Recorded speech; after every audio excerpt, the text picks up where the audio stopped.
สถานีวิทยุกระจายเสียงแห่งประเทศไทยจังหวัดลำปาง FM 97 เมกะเฮิรตซ์เสนอรายการธรรมะยามเช้า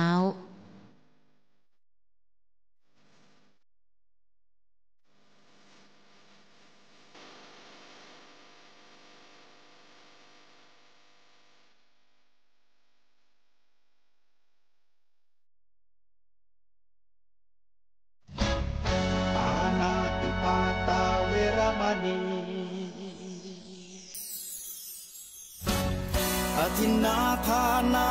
เวรมณีกาเมมุสาสุราเม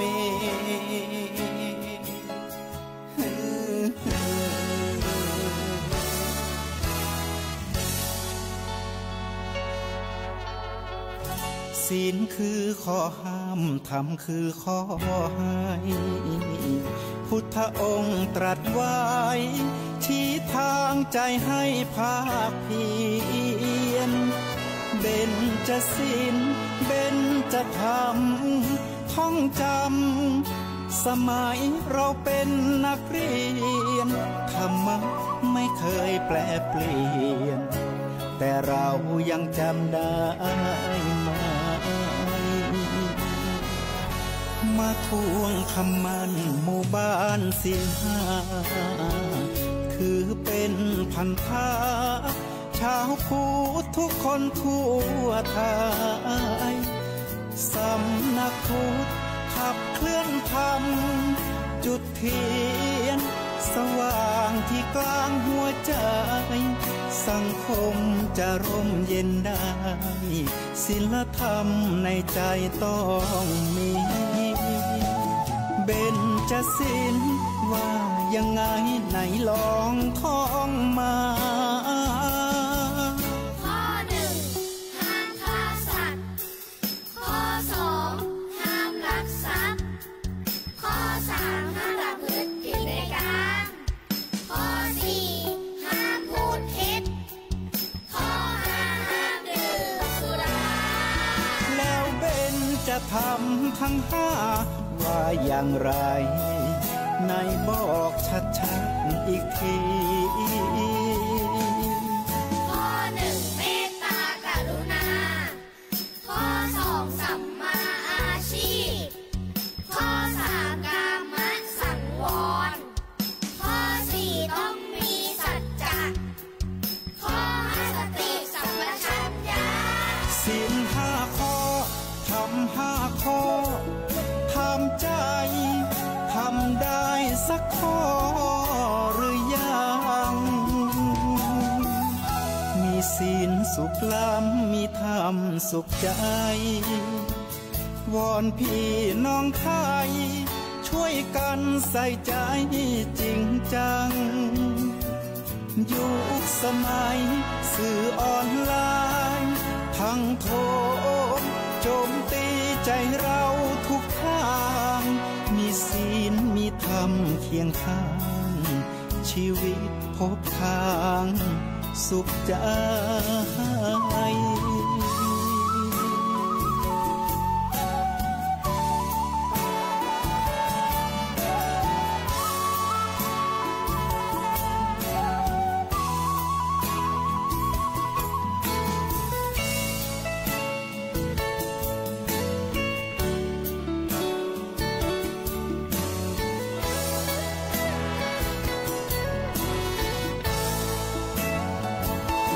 เบญจศีล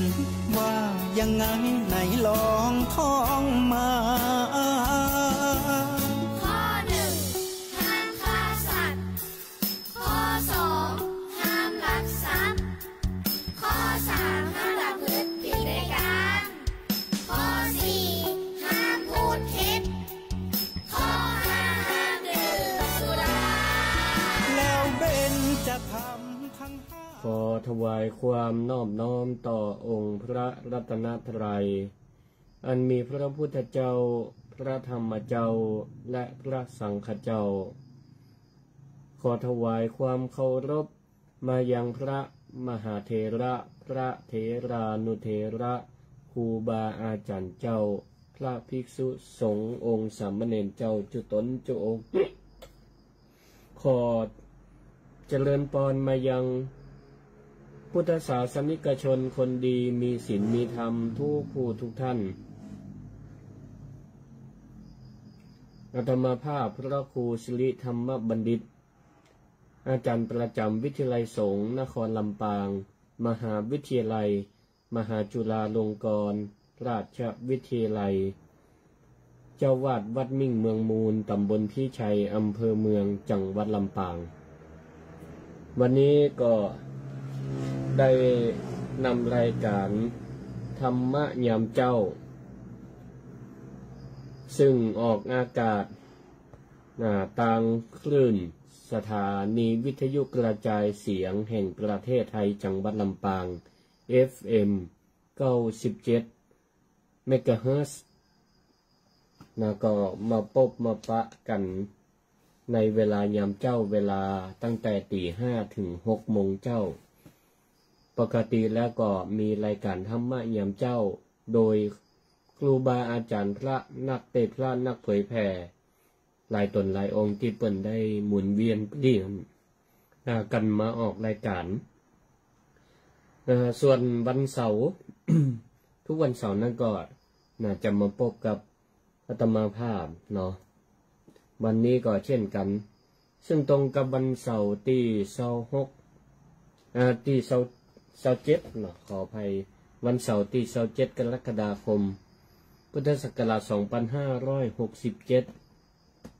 ก็เป็นวันหยุดของหลายๆคนแล้วก็บางท่านก็ยังเป็นวันที่ทำงานอยู่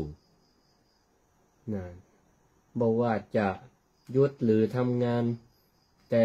เราท่านทั้งหลายก็ยังจะต้องตื่นเจ้ามาทำกิจกรรมบำเพ็ญประโยชน์ให้กับตัวเองและก็ผู้อื่นการทำประโยชน์ให้ตัวเองนั่นก็เรียกว่าอัตตหิตสมบัติเป็นการขนขวายทำกิจกรรมให้กับตัวเก่าบอกว่าจะเป็นการบริหารร่างกายหรือการออกกำลังกายและก็ออกกำลังใจเป็นการฝึกใจของตัวเก่าแล้วก็นอกจากนั้นก็ยังทำประโยชน์ให้คนอื่นโดยเรียกว่าปราหิตะปฏิบัติปราหิตะปฏิบัติสิ่งนี้ก็องค์ในหลวงรัชกาลที่9พระองค์ก็ให้ความสำคัญมีพระบรมราโชวาทอยู่บ่อยครั้งว่าเวลาเฮาท่านทั้งหลายจะทำกิจกรรมงานใดก็ตามขอให้เล็งหันประโยชน์ส่วนรวมเป็นที่ตั้งแล้วก็เอาประโยชน์ส่วนตนเป็นรองก็จะสามารถทำให้ชุมชนสังคมครอบครัว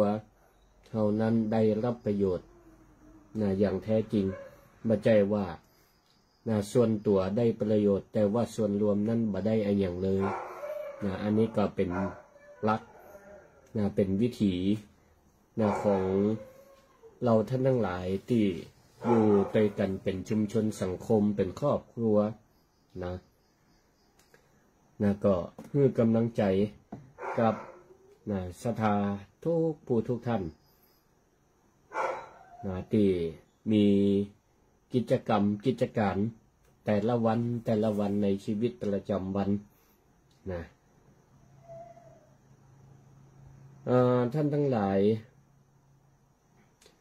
เราก็ใน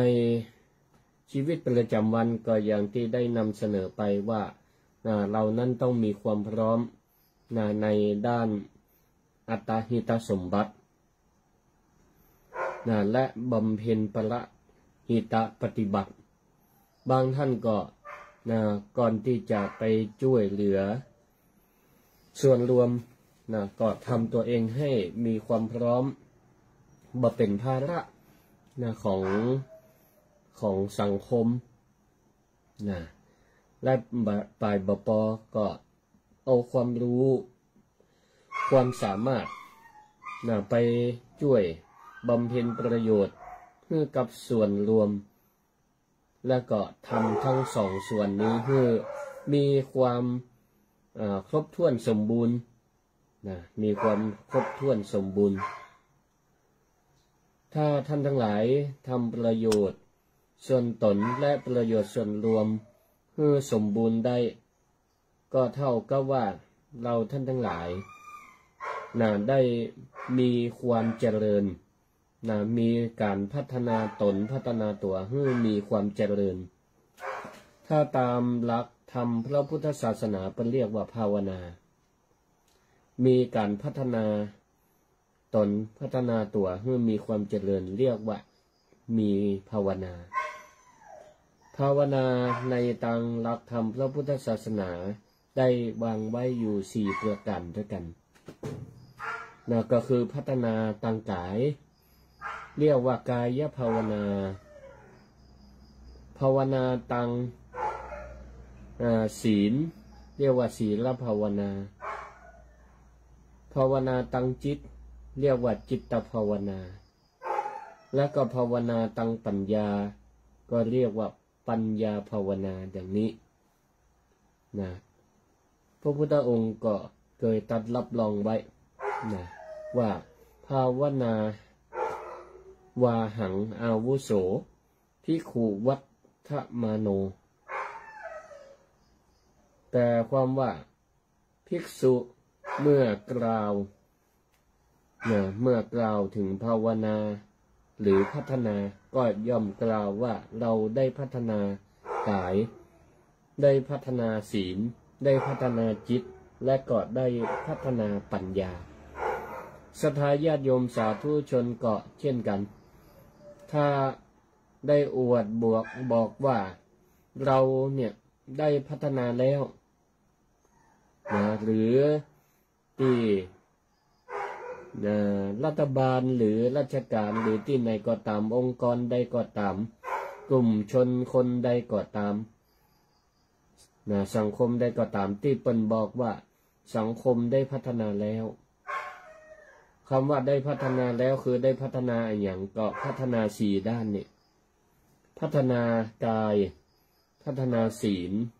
พัฒนาจิตและก็พัฒนาปัญญานะก็หมายความว่าการพัฒนาชีวิตเมื่อมีความเจริญงอกงาม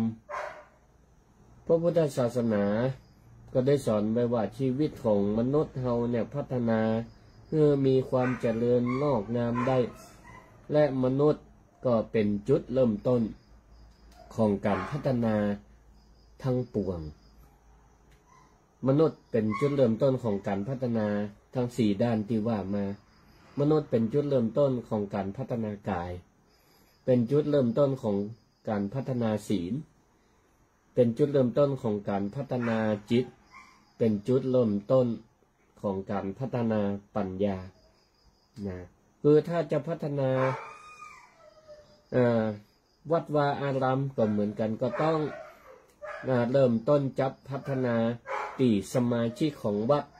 จะพัฒนาครอบครัวนะก็ต้องจับเริ่มต้นที่การพัฒนาสมาชิกในครอบครัวจะพัฒนาองค์กรนะองค์กรก็ต้องเริ่มต้นที่การพัฒนาคนในองค์กรถ้าพัฒนาบริษัทก็เริ่มต้นที่พัฒนาบุคลากรของบริษัทนั้นๆก่อนบุคคลที่ได้รับการพัฒนาเป็นอย่างดีแล้ว ก็จะนำพาให้องค์กรพัฒนาต่อไปดังกรรมที่เปิ้นกล่าวไว้เสมอว่าจะพัฒนาชาติเพื่อเริ่มที่ประชาชนจะพัฒนาคนก็ให้เริ่มที่ใจจะพัฒนาอะไรก็เพื่อเริ่มที่ตัวเราเองนะ คำถามก็จะโตยมาว่าถ้าจะพัฒนาคนแล้วจะต้องพัฒนาอะไรอย่างพ่องคำตอบก็คือต้องพัฒนาตั้ง4 ด้านอย่างที่ได้ยกอู้ไปเมื่อสักครู่ก็คือภาวนา4พัฒนากายศีลภาวนาภาวนาศีลจิตภาวนาก็คือภาวนาการพัฒนาจิตพัฒนาความคิดแล้วก็ปัญญาภาวนาพัฒนาเรื่องสติปัญญามนุษย์ที่เปิ้นได้พัฒนาตนเพื่อเป็นคนเจริญแล้วก็ต้องมีการพัฒนาให้ครบทั้ง4 ด้านที่ว่านี้พัฒนาด้านใดด้านหนึ่งก็หันจะบ่ครบถ้วนสมบูรณ์มันต้องเป็นองคาพยพพัฒนาไปพร้อมๆกันด้านที่1คือการพัฒนาตั้งกายซึ่งก็เป็นเรื่องที่หันกันได้ง่ายศรัทธาญาติโยมทั้งหลายการกายภาวนานี่นะก็หมายถึงการพัฒนาสุขภาพร่างกายของตัวเก่านี่แหละเพื่อแข็งแรงสมบูรณ์มีบุคลิกภาพที่ดีก็ยกตัวอย่างเป็นต้นว่าตื่นเจ้ามาโดยเฉพาะวันเสาร์วันอาทิตย์ก็มีศรัทธาหลายผู้หลายท่านว่างเว้นจากการไปทำการทำงานตื่นเจ้ามาเปิ้นก็เป็นปกติทำอย่างนี้เป็นชีวิตประจำวันบ่ได้เตรียมตัวไปทำงานก็เลยไปออกกำลังกายที่วัดมิ่งเมืองมูลเนี่ยอยู่ติดถนนหลวงก็จะมีศรัทธาญาติโยมที่ออกกำลังกายตอนเจ้าเป็นนักปั่นก็ดีปั่นจักรยานไปตามถนนตึงเส้นลักห้องถนนเส้นตั้งหลังริมริมคลองพ่องก็ปั่นออกกำลังกายไปเนี่ยเป็นห้องว่ากายภาวนาก็คือการพัฒนาสุขภาพร่างกายของตัวเก่าให้มีความแข็งแรงสมบูรณ์บ่มีโรคภัยไข้เจ็บมาเบียดเบียนนอกจากนี้ก็ยังมีการพัฒนาทักษะโดยใจเครื่องอุปกรณ์เทคโนโลยีเข้ามาเกี่ยวข้องยกตัวอย่างเช่นที่วัดมิ่งเมืองมูลนี่ก็มีเหมือนกันตอนแรงประมาณสัก6 โมงก็จะมีคณะศรัทธามาละกลุ่มผู้สูงวัยกลุ่มที่เปิ่นห้องว่ากลุ่มไลเดนก็จะปากันมาออกกำลังกายอันนี้ใช้เทคโนโลยีเข้ามาเกี่ยวข้องก็คือใจเพลงเอาเครื่องเสียงมาเปิดเปิดเพลงแล้วก็ออกกำลังกายประกอบเพลงไปด้วยประกอบท่าไปด้วยทั้งนี้ก็เป็นการฝึกทักษะในการฟังมีสติในการฟังที่เปิ่นเต้นออกกำลังกายแล้วก็เปิดเพลงไปด้วยมันก็จะได้เข้าจังหวะแต่ละคนก็จะเต้นออกกำลังกายด้วยความพร้อมเพรียงกันก็เกิดทักษะหลายๆด้านอันเนี้ยมันก็เข้าข่ายของการพัฒนากายเรียกว่ากายภาวนามีความเป็นระเบียบเรียบร้อยเป็นการฝึกทักษะด้านวินัยตัวก็ทำอย่างนี้ทำไปเรื่อยๆก็จะเกิดความเชี่ยวชาญพ่องก็เป็นประโยชน์ต่อสุขภาพร่างกายตัวเต้นเข้ากันดีมีความเรียบร้อยไปแสดงที่ไหนคนก็ได้ชื่นชมก็เป็นประโยชน์ตัวกับท่านผู้ชมคนดูทั้งหลายเป็นการฝึกตนฝึกตัวไปในตัวตัวเพราะทั้งนี้มนุษย์นี้ถือว่าเป็นผู้ได้รับการพัฒนาเป็นผู้ประเสริฐ ที่ต้องพัฒนาตนพัฒนาตัวไปเรื่อยๆอย่างนี้ก็ถือว่าเป็นผู้เจริญนะเป็นบุคคลที่มีคุณค่าในสังคมนะ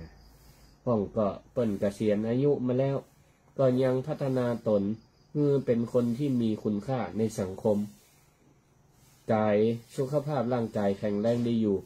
ก็ไปทำคุณประโยชน์นะโดยการนะไปนำชุมชนสังคมพัฒนาอาชีพพัฒนาแรงงานก็มีหลายอย่างนี่ก็อยู่จัดอยู่ในกายภาวนานะคนเหล่านี้นะก็ถือว่าเป็นผู้ฝึกตนอยู่ตลอดเวลาภาสิติท่านทั้งหลายเคยได้ยินได้ฟังมันก็คือทันโตเสโถมนุษเสสุนะผู้ฝึกฝนดีแล้วประเสริฐสุดในหมู่มนุษย์ทั้งหลายนะไปท่ามกลางชุมชนสังคมใดถ้าเรามีการฝึกตนฝึกตัวนะเพื่อเข้ากับกาลสมัยกาลเทศะนะก็ถือว่าเป็นผู้ประเสริฐอยู่ในสังคมใดก็สังคมนั้นก็นะมีการเชื้อเชิญต้อนรับนะมีความนิยมชมชอบก็อย่างนี้แหละเราศรัทธาญาติโยมทั้งหลายเรานี่ถือว่าเป็นผู้ฝึกนะตนอยู่ตลอดเวลานะตราบใดที่เรายังมีลมหายใจอยู่ถือว่าเราเป็นผู้ฝึกตนฝึกตัวอยู่ตลอดเวลาเพราะเหตุว่าเราไม่สามารถที่จะอยู่ดึงได้นะมันต้องมีการเปลี่ยนแปลงแต่ละวันเป็นห้องว่าพัฒนาการในทางที่ดีนะกรรมกรนะโบราณอาจารย์เป็นว่าอันลิงข้างกลางป่าจับมาหัดสารพัดฝึกได้ดังใจหมายเกิดเป็นคนฝึกตนจนตัวตายถ้าเอาดีไม่ได้ก็อายลิงคำก่อนเปรียบเปรยนะก็แสดงว่าเฮานี่นะบ่หยุดนิ่งมีการพัฒนาทุกสิ่งทุกอย่างรอบตัวเฮาแม้แต่เครื่องใช้ไม้สอยต่างๆก็เกิดการพัฒนาเปลี่ยนแปลงไปเรื่อยทั้งนี้ก็เพราะมนุษย์นั่นแหละเป็นผู้พัฒนาสิ่งทั้งหลายเหล่านี้ให้มีความสะดวกสบายมากขึ้นแสดงว่าการพัฒนาของมนุษย์เฮานี้บ่หยุดนิ่งนะก็ทำให้โลกนั้นมีการพัฒนา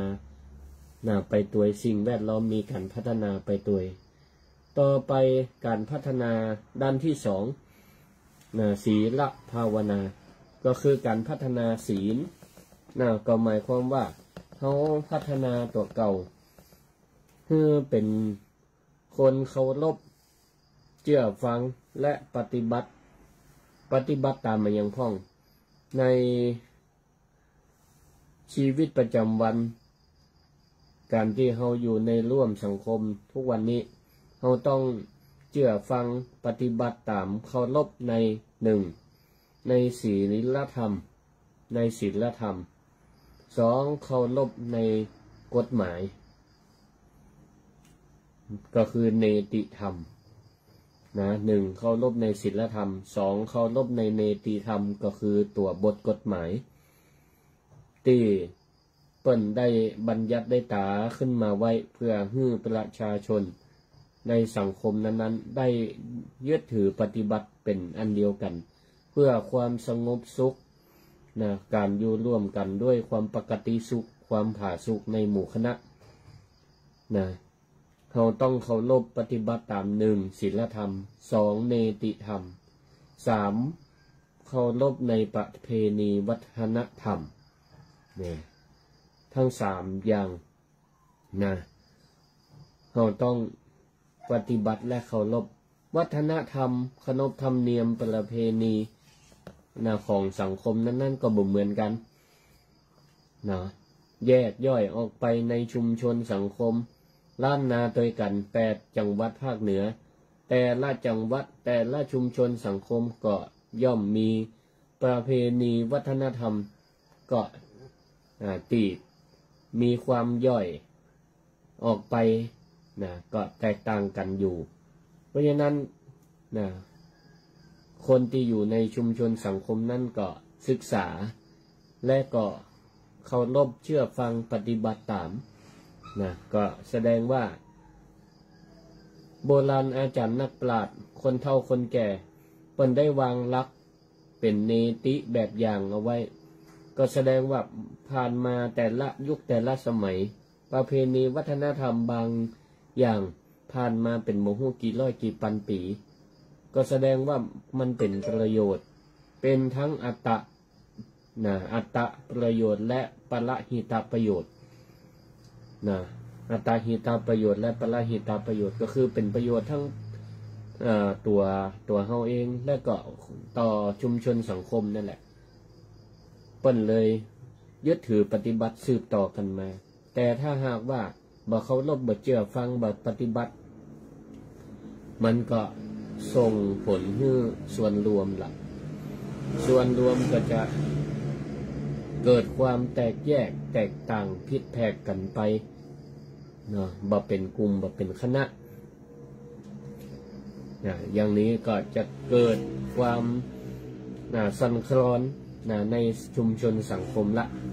อย่างนี้เพราะฉะนั้นการพัฒนาด้วยศีล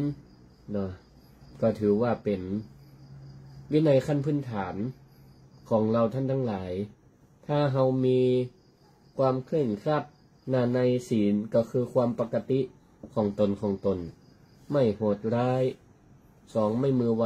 3ไม่ใจเร็ว4ไม่พูดปด5ไม่หมดสติเมื่อเรามีศีลธรรมอันดีเนติธรรมก็เข้าไปล่วงละเมิดขนบประเพณีวัฒนธรรมก็ทำได้ง่ายเพราะฉะนั้นจุดเริ่มต้นก็อยู่ที่พัฒนาเรื่องศีลพัฒนาเรื่องศีลธรรมของตนนั่นแหละพ่องก็มันไปต่อศีลไปขอศีลอันที่จริงแล้วศีลเนี่ยมีอยู่กับตนกับตัวทุกท่านบ่ได้อยู่ที่พระสงฆ์องค์เจ้าพระสงฆ์องค์เจ้าก็มีศีลของเปิ้นศีลนี้เป็นเรื่องฮื้อกันบ่ได้เป็นความประพฤติของตนที่เฮาได้ยินกันมันว่าตู้เจ้าฮื้อศีลตู้เจ้าปั่นศีลอันที่จริงแล้วเปิ้นเรียกว่าเป็นการทวนเป็นการทวนศีลของศรัทธาญาติโยมก็คือทวนปกติฮื้อศรัทธาทั้งหลายได้ตระหนักฟังแล้วว่าความเป็นปกติของเราที่มีอยู่ในตนเนี่ยก็มีอยู่5ประการเพราะฉะนั้นเป็นการทวนศีลของตัวเก่าและก็มีความตระหนักรู้และก็เคร่งครัดในการปฏิบัติต่อไปทั้งนี้ก็เป็นประโยชน์สำหรับตนเองนั่นแหละเป็นประโยชน์ต่อตัวเก่าพอทุกเวลาพระสงฆ์เปิ้นสรุปศีลอันนั้นละคือประโยชน์ของการรักษาศีลเปิ้นจะสรุปว่าได้สีเลนะสุขติยันติคนจะไปสู่สุขติก็คือจะไปที่ไหนขึ้นเหนือลงใต้ไปแต่ในทางที่ดีก็เพราะศีลก็คือไผไปก็คือตัวเฮานั่นแหละเป็นประโยชน์สีเลนะโภคสัมปทาผู้จะถึงพร้อมด้วยโภคทรัพย์ได้ก็เพราะศีลแล้วประโยชน์ใครได้รับก็คือตัวเราเพราะเฮารักษาศีลแล้วความอุดมสมบูรณ์ด้วยความเพียบพร้อมด้วยทรัพย์ด้วยฐานะด้วยอย่างต่างๆก็เกิดขึ้นกับตัวเฮาก่อนสีเลนะนิพุติงยันติเฮาจะถึงซึ่งความดับความดับความเย็นก็ได้หรือถึงพระนิพพานก็เพราะศีลก็คือไผได้ก็คือตัวเรานิสงส์นี้เกิดขึ้นกับตัวเฮาก่อนและก็ผลพลอยได้ก็คือชุมชนสังคมและประเทศชาติก็ต่างก็มีความสงบสุขบ่เบียดเบียนซึ่งกันและกันบ่เอาเปรียบกันบ่เอาเปรียบสังคมนี่อันนี้เรียกว่าการพัฒนาด้านที่2พัฒนาด้วยศีลก็ถือว่าเป็นการพัฒนาสมรรถนะ ตั้งกายวาจา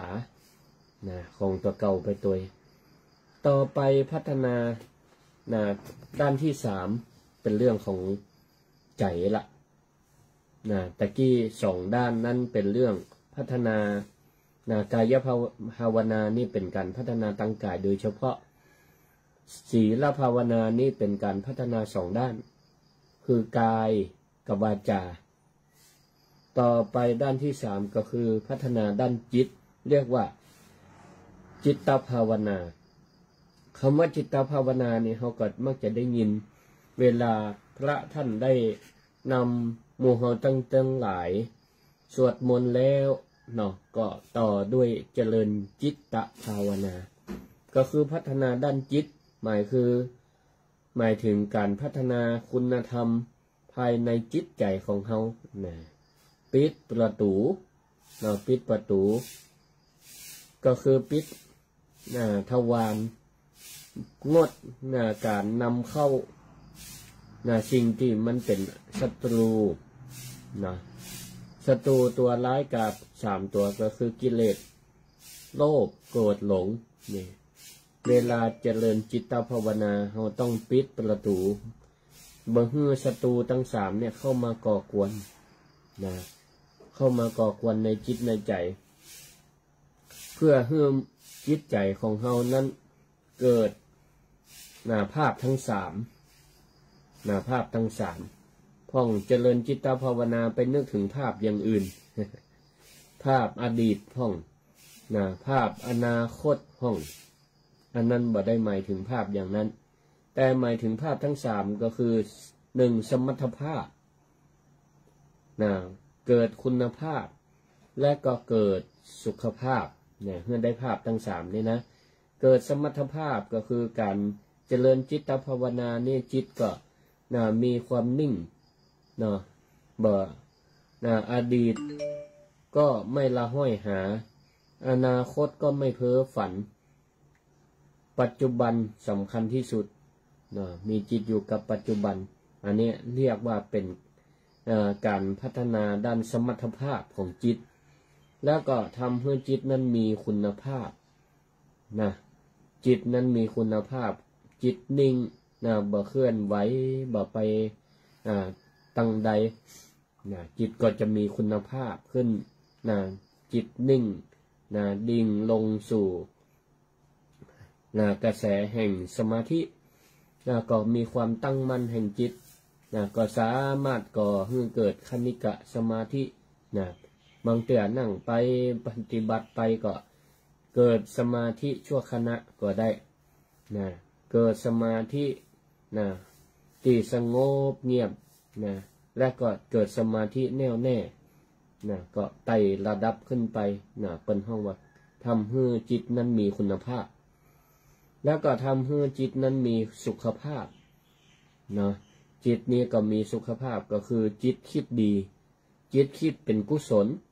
ถ้าเป็นภาษาปัจจุบันก็ห้องว่าจิตคิดบวก positive thinking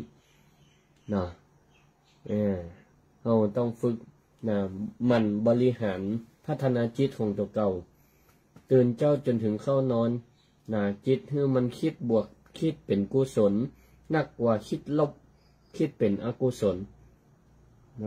เพราะว่าการฝึกจิตให้เป็นสมาธิมันเนี่ยก็เป็นผลดีจะโคตรก็ให้ว่าตัวเก่าโคตรใครได้มีความโลภเกิดขึ้นเป็นความโลภที่มันบ่เป็นไปโดยความชอบธรรมเป็นความโลภที่จะไปเบียดเบียนคนอื่นเบียดเบียนตัวเก่าตัวอย่างอี้ก็มีสติจิตมีสติเข้าไประงับยับยั้งได้ทำลายอกุศลอกุศลจิตคือจิตคิดลบแม้แต่จิตจะคิดอิจฉาริษยา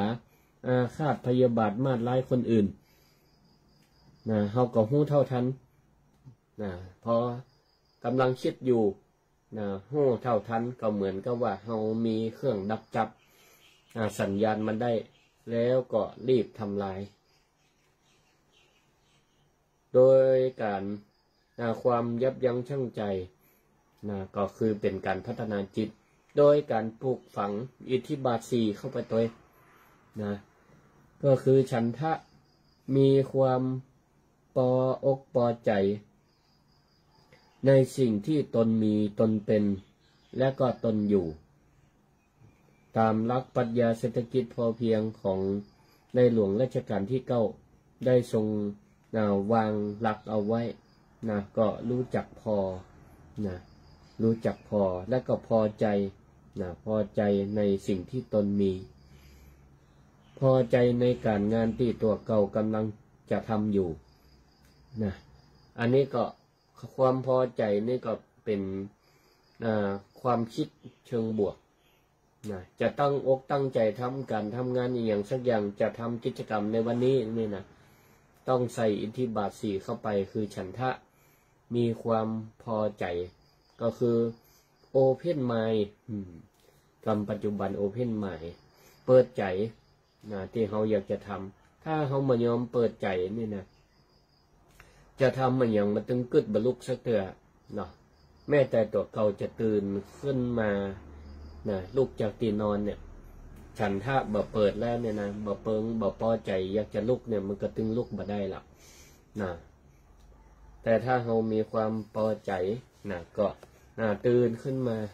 วิริยะก็มีความเพียรในการทำกิจกรรมนะจิตตะมีจิตฝักใฝ่นะ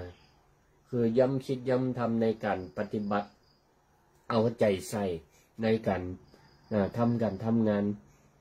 การทำกิจกรรมนั้นคือมันสำเร็จเป็นเรื่องนะถ้าข้ามจงข้ามจางอันนั้นก็ดีทำอันนี้ก็ดีเนี่ยทำหลายๆอย่างดีบ่ดีมันก็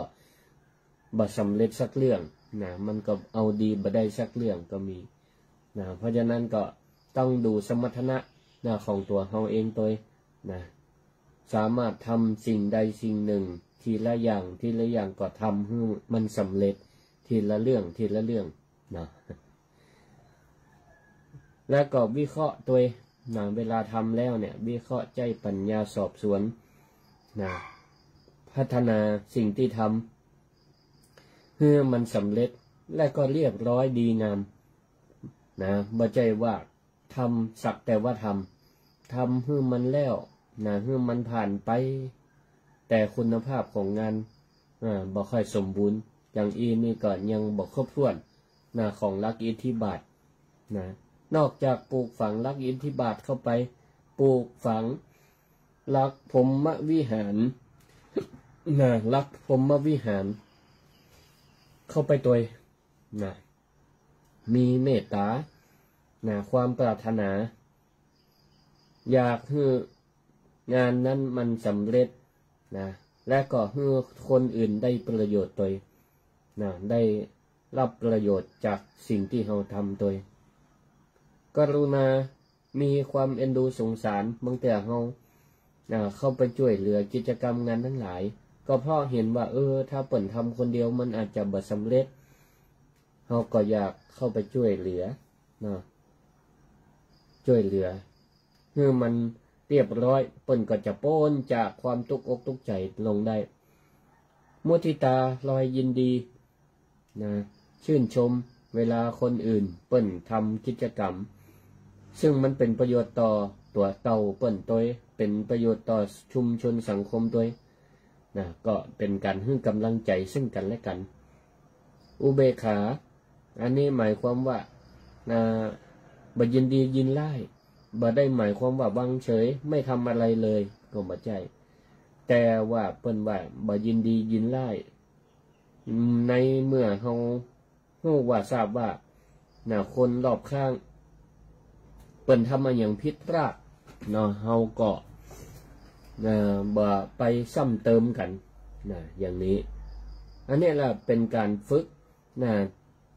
กจิตของเฮาเนาะเป็นการพัฒนาด้านจิตใจและก็ด้านความคิดนะถ้าเฮาทำอย่างนี้ไปเรื่อยๆเนี่ยความคิดของเฮานี่ก็จะเกิดการพัฒนานะบางพ่องนี่ก็จะมองคนใหญ่ที่เป็นผู้รู้เพิ่นก็จะหันว่าความคิดของคนนี้ มีความคิดที่พัฒนาขึ้นเป็นผู้ใหญ่ขึ้นเป็นผู้ใหญ่ขึ้นที่เปิ้นว่าเป็นผู้ใหญ่นี่มันบ่ใช่ว่ามองแค่อายุอย่างเดียวนะอายุบ่ได้เป็นตัวชี้วัดว่าเป็นผู้ใหญ่ขึ้นแต่เปิ้นมองที่ความคิดความอ่านพัฒนาเรื่องจิตความคิดความอ่านความเห็นไอเดียความคิดเป็นผู้ใหญ่ก็มีเหตุมีผลก็บ่ได้มากไปด้วยใจอารมณ์มากกว่าเหตุผลอันนี้ก็ถือว่าเป็นผู้ใหญ่เพราะการพัฒนาจิตของตัวเก่าต่อไปข้อที่4ข้อที่4ข้อสุดท้ายคือพัฒนาปัญญาพัฒนาปัญญาก็หมายความว่าการพัฒนาองค์ความรู้คือเป็นการพัฒนาเพื่อเป็นผู้รู้รอบรู้รอบแล้วก็รอบรู้รู้รอบก็คือรู้บริบทชุมชนสังคมสิ่งแวดล้อมของตัวมีความรู้สึกรู้ได้ว่าชุมชนสังคมสิ่งแวดล้อมเป็นจะใดควรจะพัฒนากันจะใดรู้รอบแล้วก็รู้ลึกมีความรู้รอบแล้วก็รู้ลึกตัวที่ว่ารู้รอบก็คือมีความรู้เชื่อมโยงกันเป็นระบบตามหลักเหตุและผลอันนี้เป็นว่ารู้รอบว่าวิเคราะห์ได้ว่าสิ่งที่มันเกิดขึ้นในปัจจุบันเนี่ยมันเกิดจากสาเหตุใดวิเคราะห์หาสาเหตุ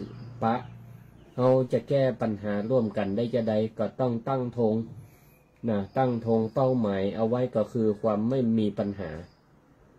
แล้วก็เอาเหตุเมื่อรู้สาเหตุอย่างชัดเจนแล้วก็เอามาตั้งเป็นวิธีเป็นห้องว่ามัคคะวิธีการแก้ปัญหาก็เอาตัวเหตุนั่นแหละมาเป็นตัวแก้ปัญหาวิธีการแก้อันนี้เป็นห้องว่ารู้รอบรู้รอบในการแก้ไขปัญหาความรู้รอบเนี่ยช่วยให้สามารถแก้ไขปัญหาได้ทุกจุดถ้าปัญหานั้นบ่ซับซ้อน ส่วนมากที่แก้ปัญหากันบ่ได้เนี่ยก็เพราะอย่างมันปัญหามันซับซ้อนเราหู้บ่ลึกเนี่ยถ้ามันหู้ลึกมันก็จะแก้ปัญหาได้บางเทื่อเนี่ยมันปัญหามันซับซ้อนบางพ่องก็โยงไปหามันจะเกิดจากคนนี้มันต้องไปหาเห็นระดับหนึ่งพ่องก็ระดับสูงพ่องอย่างนี้เป็นต้นเนี่ยมันก็เลยแก้ปัญหาเป็นปัญหาแบบคาราคาซังหรือมีการตื่นตัวขึ้นมาเหี่ยข้างหนึ่งปัญหานั่นก็บางเบาลงไปเหมือนกับมหินทับหญ้ามันบ่ได้หายไปนะมันเป็นมหินทับหญ้าพอเหมือนเข้าเอาหินออกหญ้านั่นก็งอกขึ้นมาต่ออย่างนี้เป็นต้น แต่ถ้าเรารู้รอบรู้ลึกแล้วเนี่ยก็เป็นการรู้เท่าทันรู้เท่าเอาไว้กันรู้ทันเอาไว้แก้ไขส่วนรู้ลึกนั่นก็คือมองด้านในจนยังหันธาตุแท้ของสรรพสิ่งทั้งหลายท้ายที่สุดแล้วก็ต้องมองตามสัจธรรมว่ามันเป็นของบ่เที่ยงมันเป็นทุกข์เป็นอนัตตาบางอย่างเนี่ยเราคอนโทรลบ่ได้บังคับมันบ่ได้เพราะฉะนั้นพระพุทธศาสนาเราก็เลยสอนให้มาแก้ปัญหาที่ตัวเก่ากันเราแก้ในเมื่อเราแก้ปัญหาคนอื่นชุมชนสังคมบ่ได้ก็ต้องแก้ปัญหาที่ตัวเราพัฒนาที่ใจเรามันก็ย้อนกลับมาพัฒนาด้านทั้งสี่เนี่ยกายศีลจิตและก็ปัญญานั่นแหละอย่างนี้นี่ก็สามารถทำให้ความทุกข์นั้นมันลดไปได้มนุษย์ที่สมบูรณ์ต้องมีการพัฒนาชีวิตจนมีความเจริญครบทั้งสี่ด้านอย่างได้ที่กล่าวมา ก็คือพัฒนาตั้งกายพัฒนาตั้งศีลพัฒนาตั้งใจพัฒนาตั้งปัญญาเมื่อพัฒนาแล้วก็เกิดความเจริญเนาะความเจริญนี่ถือว่าเป็นเป้าหมายปลายทางเนาะเป็นเป้าหมายปลายทางของการพัฒนาด้านทั้งสี่นะแต่ถ้า ขาดความเจริญด้านใดด้านหนึ่งเห็นจะบ่ได้จะต้องไปพร้อมๆกันถ้าขาดด้านใดด้านหนึ่งมันก็จะยากให้ชีวิตนั้นบ่สมบูรณ์เหมือนกับบ้าน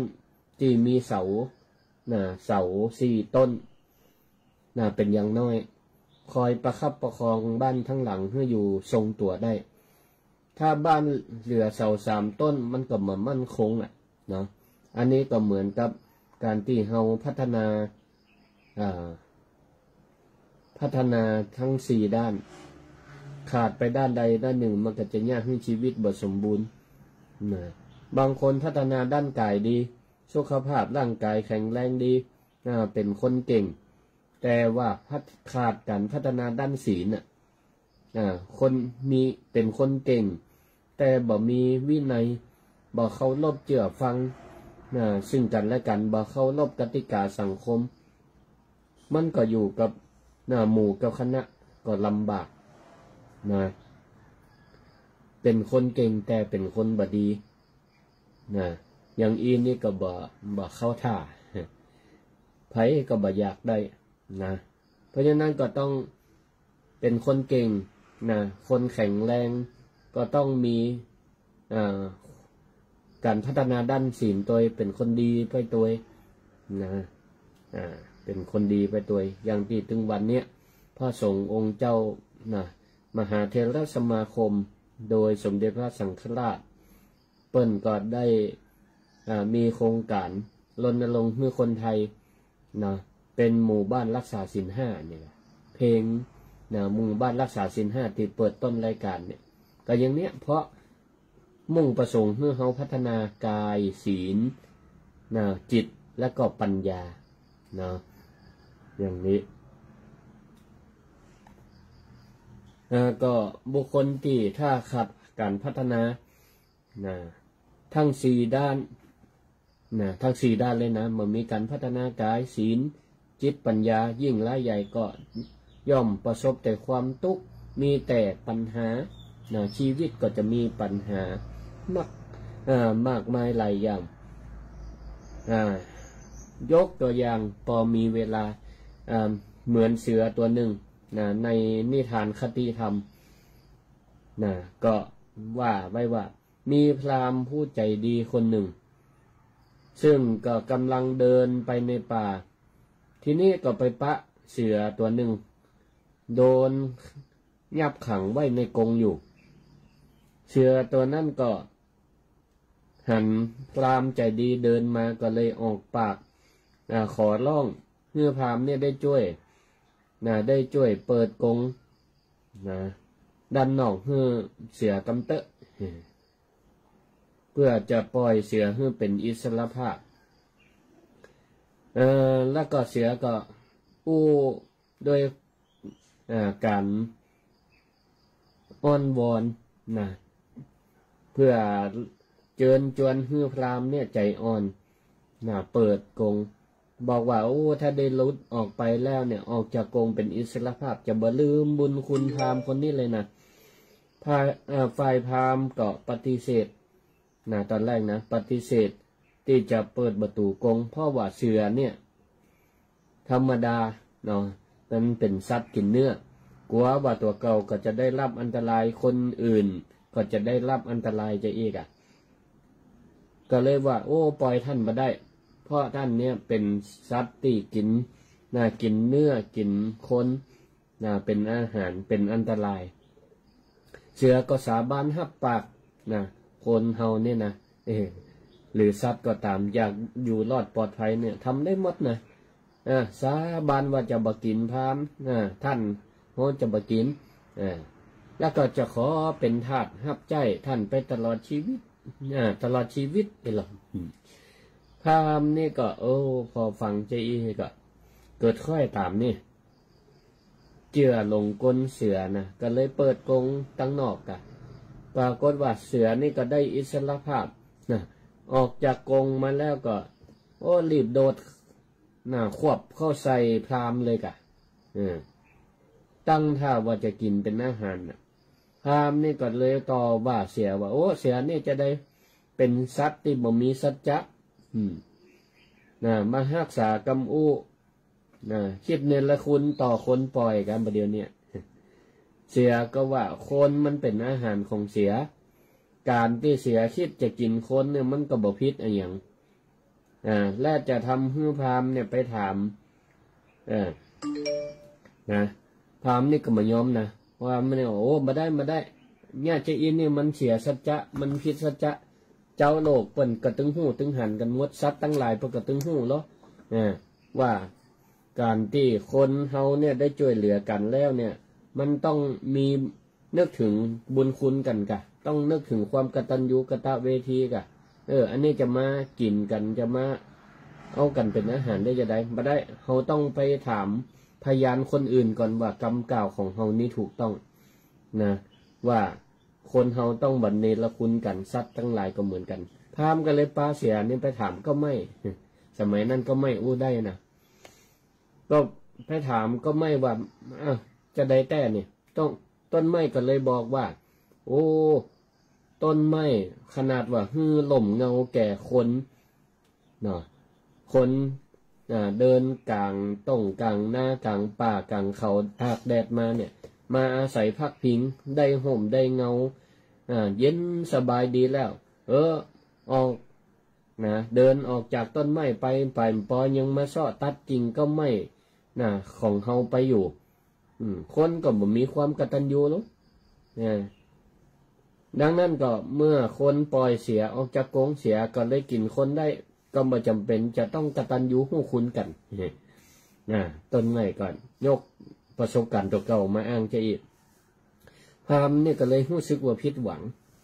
ในคำตอบของก็ไม่ก็เลยปาเสียนี่ไปถามควายไปถามควายก็ตอบว่าโอ้มาต้องถามเรื่องความกตัญญูละเฮานี่นะเป็นควายเนี่ยน้ำนมแก่ขนออกลูกทายาทแก่ขนพอน้ำนมเฮาหมดคนกันยังจับควายไปลากไถเอาไปแยกกันไปบ่พอไถนาได้เข้าได้หยังก็เฮากินแค่หญ้าเอาเฮาไปตักตำไปลำบากนี่คนก็บ่กตัญญูต่อควายแล้วเพราะฉะนั้นเสือก็บ่จำเป็นจะต้องกตัญญูต่อคนนี่นะในที่สุดพราหมณ์ได้เสียนี่กับพราหมณ์นี่ก็ผิดหวังไป2รายละก็เลยไปปะหมาจิ้งจอกหมาจิ้งจอกแล้วที่นี่ก็เล่าปัญหาให้ฟังหมาจิ้งจอกตัวนี้ก็เลยสายหน้าทำท่าสายหน้าแล้วก็ว่าโอ้เฮานี่ฟังท่าน2คนมานี่เฮาบ่เข้าใจนะไผปล่อยไผออกจากกรงกันเนี่ยเฮาฟังแล้วงงไหนป้าเฮาไปพอสถานที่เกิดเหตุละที่นี่พราหมณ์ก็เสียก็เลยปาสุนัขจิ้งจอกเนี่ยไปยังตีกรงตีขังเสียอยู่แล้วที่นี่ก็สุนัขจิ้งจอกก็เลยว่าเฮานี่บ่เข้าใจอยู่ดีว่าอันเสียเข้าไปอยู่ในกรงได้ยังไงไหนมันเป็นยังไงลองบ่ามาเล่า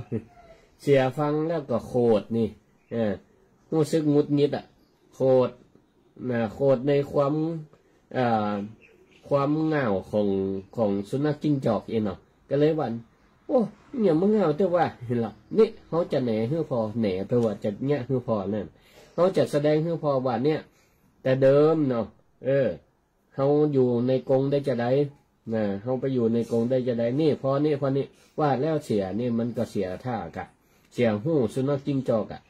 ก็เลยกระโดดเข้าไปอยู่ในกรงแล้วก็บอกสุนัขจิ้งจอกว่าเนี่ยพอตัวอย่างเขามาอยู่ในกรงเนี่ยตอนที่พราหมณ์เนี่ยตอนนี้นะเขาอยู่ในกรงแล้วก็พราหมณ์ก็เทวมาจำลองเหตุการณ์ให้พอ เข้าใจหรือยังสุนัขจิ้งจอกเห็นไหมแมงสุนัขจิ้งจอกเนี่ยพอหัน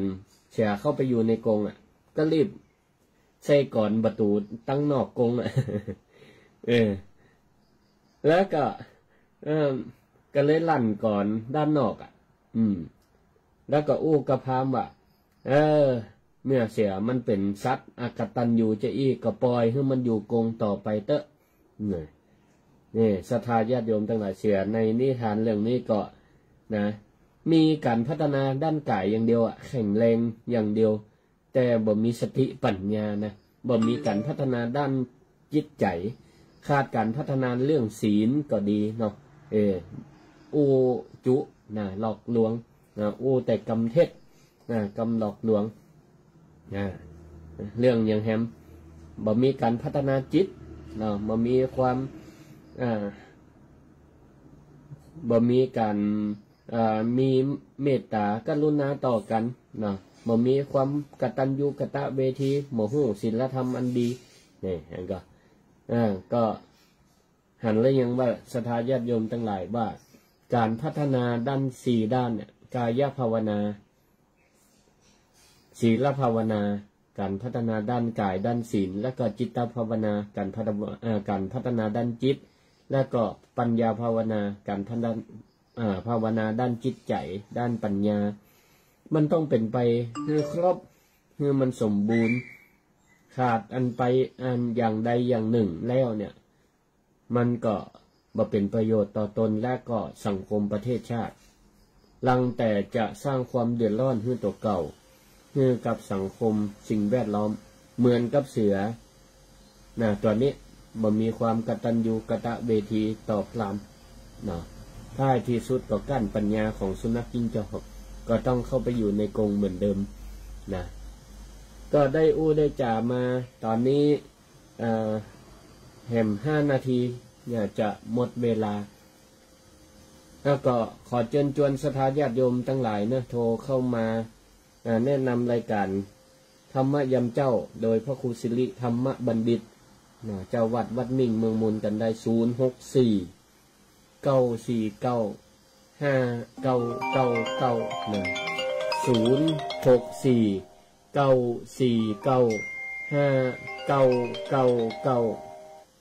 จริญปอนจ้าเจริญปอนแม่จำเลียงเนาะจำได้ก็จ้าแม่จำเลียงเสียงดีเสียงเพราะสนุกสนานใจจังเลยหายไปหลายเสาเสาผ่านมาเนี่ยมันมีงานที่มจรเนาะเลยบัดเสาแล้วก็เป็นวันพระโดยกะเนาะวันเข้าพรรษาวันอาสันหบูชาศรัทธาญาติโยมมาวัดแต่เจ้าเลยไม่ได้ออกสกรรมแม่